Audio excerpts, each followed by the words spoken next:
11 በሬዎች እርሻ መረረን ብለው አምፀው ከየበረታቸው ወጥተው ጫካ ሄደው እንደ ልብ እየበሉ እየጠጡ ምንም ቀንበርም ሞፈርም ሳይጫንባቸው መኖር ጀመሩ። በዙሪያቸው ብዙ አንበሳ አለ እና እነሱን ለመብላት ሲመጣ የ11 በሬ 22 ቀንድ ሊያስደርሰው አልቻለም።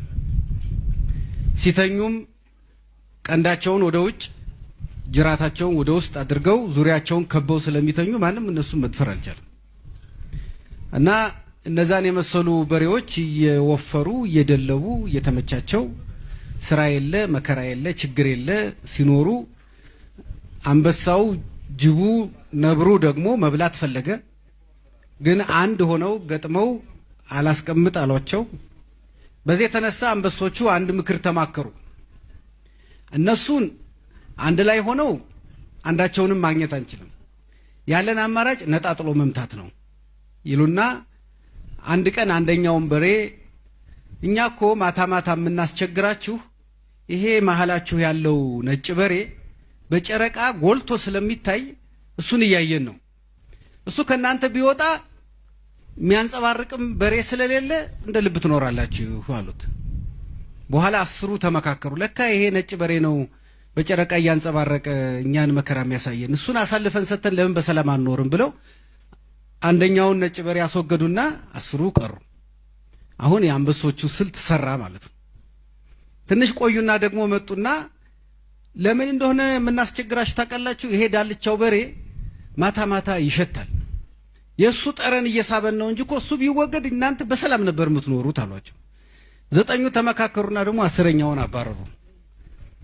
አሁን በሌላ ጊዜ መጡና ደግሞ እኛ እኮ እናንተን እንደዚህ ማታ ላስተኛ ያልናችሁ ይሄ ቀዩ በሬ ነው እኛንም ይጠራን፣ ቀንዱ ከሩቁ ይታያል፣ እሱን ብታስወግዱ 8ታችሁ በሰላም ትኖራላችሁ አሏቸው። 8ቱ ተባበሩና 9ኛውን አስወገዱ።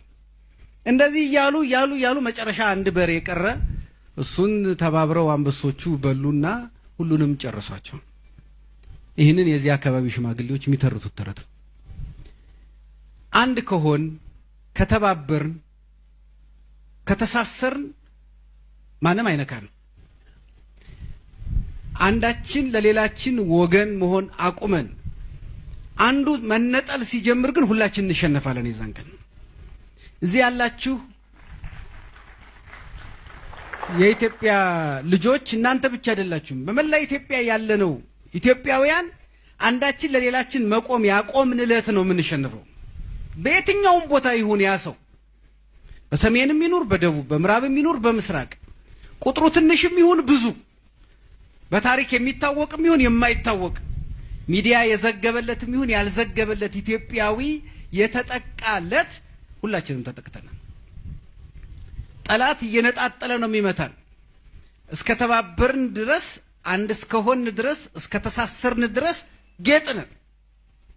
አሁን ለምሳሌ እዚህ አካባቢ ያሉ ብሔር ብሔረሰቦች ራሳቸውን በተለያዩ አይነት ቀለማት ነው የሚገልጹት።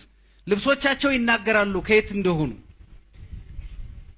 እነዚህ ሁሉ አንድ ላይ ተደርድረውና ጥለት ሰርተው ስናይ ነው ኢትዮጵያን የምናያት። ከዛ ውስጥ ግን አንዱ ከጎደለ ኢትዮጵያ ሙሉ አትሆንም። ኢትዮጵያ በትልልቆቹ ብሔረሰቦች አይደለም ሙሉ የምትሆነው፣ በትንንሾቹ ብሔረሰቦችም አይደሉም። ሁሉም ነው ሙሉ የሚያደርጋት። የዚህ ስቱዲዮ ግንባታ እዚህ ድረስ የመጣው ይሄን ህንጻ ለማሳመር አይደለም፣ ወይም እናንተ ይሄ የሚገባችሁ ስለሆናችሁ አይደለም። ለኢትዮጵያውያን ከዚህ በላይ ነው የሚገባው። ነገር ግን ኢትዮጵያ ውስጥ የሚጎሉ ድምጾች አሉ፣ የማይሰሙ የማይታወቁ አሉ። በታሪክ በእድል ምክንያት እድል ያግኝተው ብዙ የተነገረላቸው ያሉትን ያህል ብዙ ዋጋ ከፍለው ብዙ የማይነገርላቸው ደግሞ አሉ፣ ብዙ ማናቃቸው ደግሞ አሉ። አንዳንዶቻችን ስለ ኢትዮጵያ ስንናገር ሀፍረት ሊሰማን ይገባል። ስለማናቃት ኢትዮጵያ ስለሆነ የምንናገር። በሙሉ ልቡ ስለ ኢትዮጵያ መናገር የሚችል የለም፣ አናቅም። እስቲ ስንቱን ባህል አይደለም የኢትዮጵያን ብሔረሰቦች በስም ሙሉውን ጥራ ቢባል አሟልቶ መጥራት የሚችል ማን ነው? እንደማናቅ በዚህ እናቃለን። ግን ባንዳችን ውስጥ ሌላችን አለን።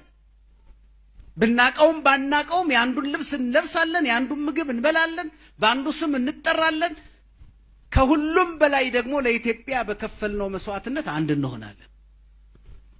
ሀብት እኩል አድርጎን አያውቅም እስካሁን ድረስ። መስዋዕትነት ግን እኩል አድርጎን ኑሯል እስከዛሬ ድረስ።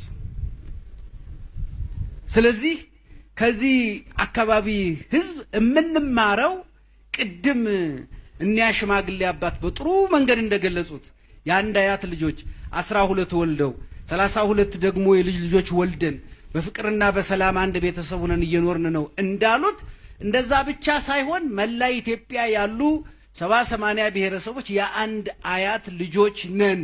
አለ ምክንያት እኮ እዚች ሀገር ውስጥ አልኖርንም። የሚያስተሳስረን ባይኖር እዚች ሀገር ውስጥ ለምን እንኖራለን? ለምን ኖር ነበር? ለምን ለዚች ሀገር ዋጋን ከፍል ነበር? ማንም እኮ ቅኝ ገዢ ወደዚህ ሀገር ሲመጣ ሽል ብሎ የተቀበለ ብሔረሰብ እኮ የለም።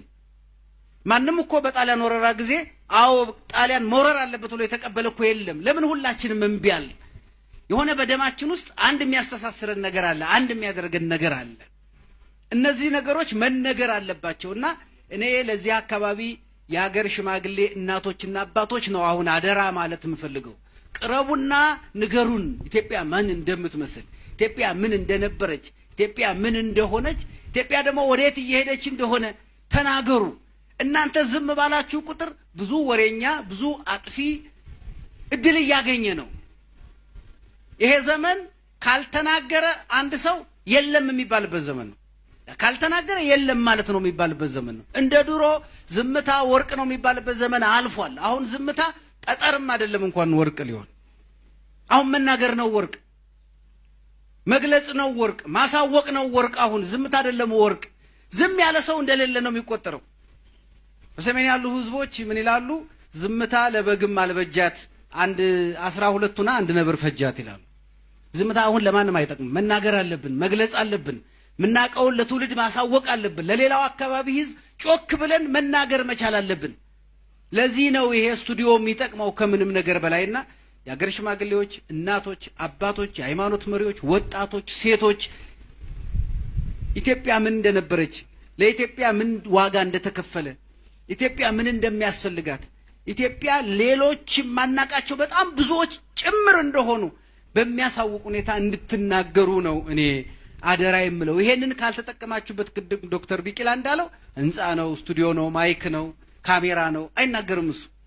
እናንተ ናችሁ በካሜራው ውስጥ እንድትገቡ የምንፈልገው እናንተን ነው። በዚህ ማይክ ውስጥ እንድንሰማችሁ የምንፈልገው እናንተን ነው። እንድናያችሁ የምንፈልገው እናንተን ነው።